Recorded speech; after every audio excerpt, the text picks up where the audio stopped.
Good morning students. स्वागत है सभी प्यारे स्टूडेंट्स का। आज का हमारा टॉपिक है स्फीयर। तो 3D डायमेंशनल स्पेस में आपको स्फीयर मानना है, ठीक है। और स्फीयर आपका 3 डायमेंशनल में ही होता है, 2 डायमेंशनल में नहीं होता है, ठीक है। तो ये आपका एक स्फीयर है। स्फीयर दैट मीन्स आप समझते होंगे, जैसे आपकी बॉल है, ठीक है। गोला आप गेम में खेले होंगे गोले को, ठीक है। तो जो चलिए आप समझ गए होंगे। तो कोई भी आपका स्फीयर है, जैसे गेंद है, तो उसका एक सेंटर पॉइंट होता है, ठीक है, केंद्र, जिसके हम मान लेते हैं केंद्र क्या है, अल्फा बीटा गामा, ठीक है। और रेडियस, तो एक पॉइंट है आपका यहाँ, कोई इसको हम परिधि बोलेंगे, ठीक है। तो यहाँ आप एक पॉइंट मान लेते हैं कोई XYZ, ठीक है। तो ये बीच की दूरी जो कहलाएगी दोनों बिंदुओं की बीच की, ये रेडियस कहलाएगी। लेट मान लेते हैं हम स्मॉल r, ठीक है। तो ये आपका सर्किल की तरह है, जैसे आपकी सर्किल में पढ़ा था। बस यहाँ एक डायमेंशनल, एक आपकी जो एक्सिस है वो बढ़ने से आपका एक कोऑर्डिनेट पॉइंट बढ़ जाता है, ठीक है। नाउ स्फीयर, इसके इम्पोर्टेंट पॉइंट की बात कर लेते हैं। तो equation of the sphere, general equation of the sphere क्या होता है। तो जब क्या हो, स्फीयर का जो सेंटर है वो मूल बिंदु हो, मतलब ये इस तरीके से बने आपका, ठीक है। ये मूल बिंदु है और यही केंद्र है, ठीक है। मतलब इस तरीके से आपका स्फीयर ये रहा, ठीक है। बस इस तरीके से ये शो नहीं होगा 3 डायमेंशन में, तो थोड़ा सा इसको दर्शाना इसमें कठिन है, ठीक है। तो अब इसकी इक्वेशन की बात करें तो X square plus Y square plus Z square is equals to R square. ये कब है, जब जो आपका स्फीयर है गोला, उसका केंद्र क्या हो, ऑरिजिन पॉइंट हो, मूल बिंदु हो, ठीक है। तो ये इक्वेशन ऑफ स्फीयर। सेकंड, जब उसका सेंटर क्या हो, अल्फा बीटा गामा, मतलब मूल बिंदु ना हो, कुछ और हो, जैसे ये, ठीक है। तो वो आपका इक्वेशन ऑफ स्फीयर ये होगा, ठीक है, जहाँ पर आर क्या है, रेडियस है। तो X minus alpha whole square plus Y minus beta का whole square plus Z minus gamma का whole square is equals to R square, ठीक है।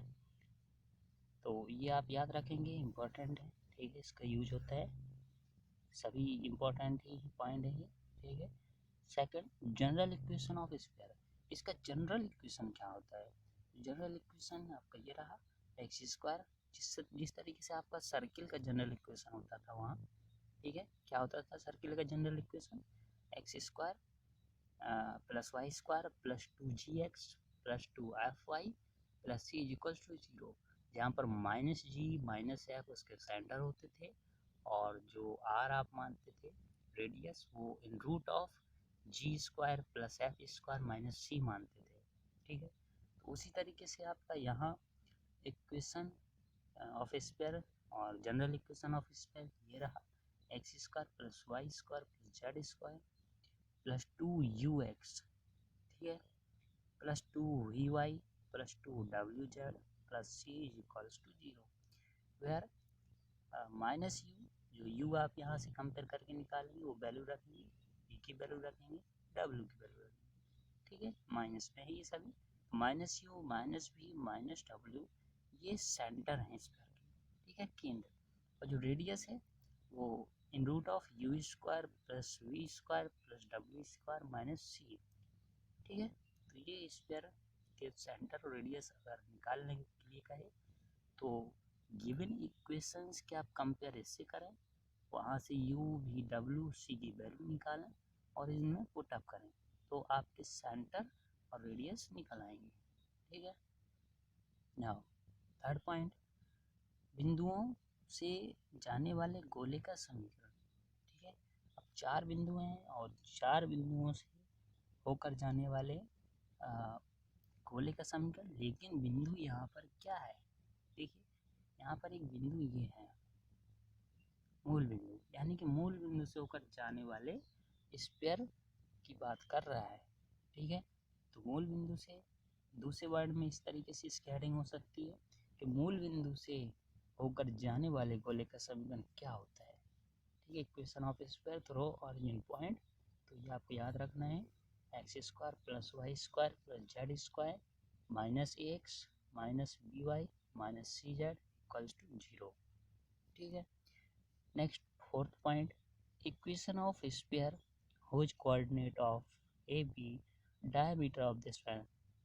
इसका मतलब ये कि जब आपके पास स्फीयर है और व्यास के पॉइंट दिए गए हों, जैसे ये आपका स्फीयर है, ये व्यास है आपका डायमीटर ए बी, ठीक है, और ए के कोऑर्डिनेट और बी के कोऑर्डिनेट दिए गए हों, तो क्या इक्वेशन होता है। ठीक है, मतलब स्फीयर गोले का व्यास के फॉर्म में क्या इक्वेशन होता है।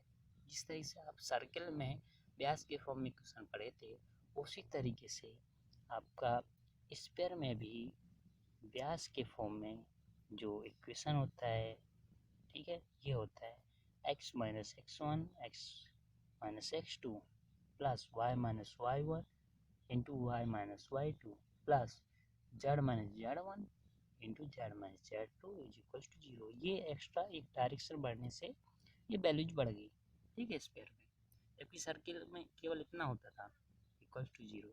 स्फीयर में आपका ये बढ़ने से ये आपका इक्वेशन इतना हो जाता है। ठीक है, नाउ अब इसके क्वेश्चन के टाइप की बात कर लेते हैं। तो इसी पॉइंट से रिलेटेड क्वेश्चन हैं कुछ, ठीक है, जो एग्जाम में अक्सर पूछे जाते हैं। तो देखिए क्वेश्चंस आपकी ये रहे। ठीक है, पहला क्वेश्चन है, उस गोले का समीकरण ज्ञात करो जिसका केंद्र और बिंदु से होकर जाता है। अब देखिए, गोले का समीकरण निकालना है जिसका सेंटर दिया हुआ है। तो यहाँ मैं बात कर लेता हूँ। ठीक है, इसका सेंटर दिया है -1 2 3, ये सेंटर है, और जो बिंदु से होकर जाता है, अब देखिए यहाँ पॉइंट होगा कहीं पर्दे पे, क्योंकि इससे होकर जा रहा है। ठीक है, तो 2 बिंदु हो गए आपके पास, निकालना समीकरण है। तो इसके लिए आपको क्या क्या पता होना चाहिए। तो सेंटर आपके पास गिवन है, अल्फा बीटा गामा। रेडियस नहीं पता, तो रेडियस कैसे निकालेंगे, 2 बिंदुओं के बीच की दूरी, तो ए बी निकाल लेंगे। Root of x1 minus x2 का whole square plus y1 minus y2 का whole square plus z1 minus z2 का होल स्क्वायर। ठीक है, तो ये अप्लाई करेंगे तो यहाँ से रेडियस आ जाएगी। अब रेडियस सेंटर दोनों पता है, तो अप्लाई कर देंगे इक्वेशन, x माइनस अल्फा का whole square plus y minus beta का whole square plus z minus gamma का whole square equals to R square. ठीक, आर निकाल गए होंगे, वो रख दीजिए, अल्फा बीटा गामा जो सेंटर है वो पुटअप कीजिए, और ठीक है, आंसर मिल जाएगा। नेक्स्ट क्वेश्चन सेकंड, गोले की त्रिज्या और केंद्र निकालना है। तो देखिए यहाँ पर सेंटर और रेडियस निकालने हैं, यानी कि आपको यदि इसकी हम कंपेयर करें किससे, जनरल इक्वेशन से, तो यहाँ देखिए, यहाँ पर कोफिशिएंट आपका जो जनरल इक्वेशन होता है वो क्या होता है, देखिए ये है, यहाँ पर कोफिशिएंट 1 1 है, जबकि उसमें 3 है, तो 3 से क्या करिए, तो पूरे में डिवाइड कर दीजिए।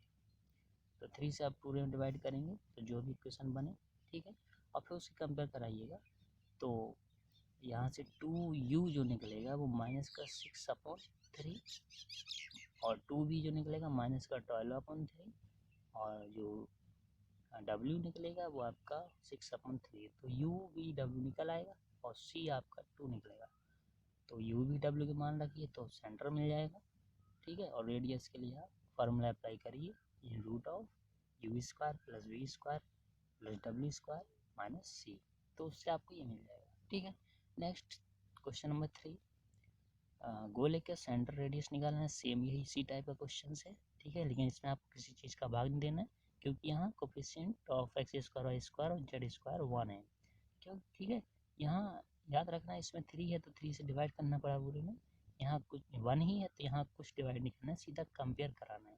ठीक, नाउ क्वेश्चन नंबर 4, बिंदुओं से जाने वाले गोले का समीकरण। देखिए मूल बिंदु है, 4 बिंदु से होकर जाने वाले गोले का समीकरण का है, या मूल बिंदु से होकर जाने वाले गोले का समीकरण। तो अप्लाई करिए यहाँ। ठीक है, ABC की ज़रूरत पड़ेगी, तो ए का मान 1 रहेगा, ये एक्स एक्सिस पे 1 काट रहा है, वाई एक्सिस पे 1 और जेड एक्सिस पे 1, तो केवल ए बी सी की जगह यहाँ 1 रखिए, ठीक है। तो ए बी सी यहाँ 1 1 रखा है और इक्वेशन यहाँ पे। अब इसका रेडियस भी निकाल लेंगे, ठीक है। तो रेडियस निकालने के लिए आप समझ सकते क्या है, ये इक्वेशन आ गया, इसकी कंपेयर कराइए जनरल इक्वेशन से, यू वी डब्ल्यू सी की वैल्यू निकालिए और रेडियस निकाल लीजिए बाई फॉर्मूले, ठीक, in root of U square plus V square plus W square minus C से। ना 5वां क्वेश्चन, उस गोले का समीकरण ज्ञात करो जिसके व्यास के कोऑर्डिनेट दिए गए, ठीक है, x1 y1 z1 x2 y2 z2। तो आप निकाल सकते हैं, उसको सॉल्व करेंगे तो ये मिल जाएगा, ठीक है। तो ये आपका स्फीयर और यहाँ पर आपका 3 डायमेंशनल स्पेस पूरा कंप्लीट होता है, ठीक है। अब जो मेरी अगली वीडियो जाएगी उसमें मैं केवल आपको इम्पोर्टेंट क्वेश्चंस का सॉल्यूशंस, ठीक है, जो आपके एग्जाम में क्वेश्चंस आ सकते हैं, ठीक है, तो उस पर हम बात करेंगे। चलिए मिलते हैं हम अगली वीडियो में, तब तक के लिए थैंक यू।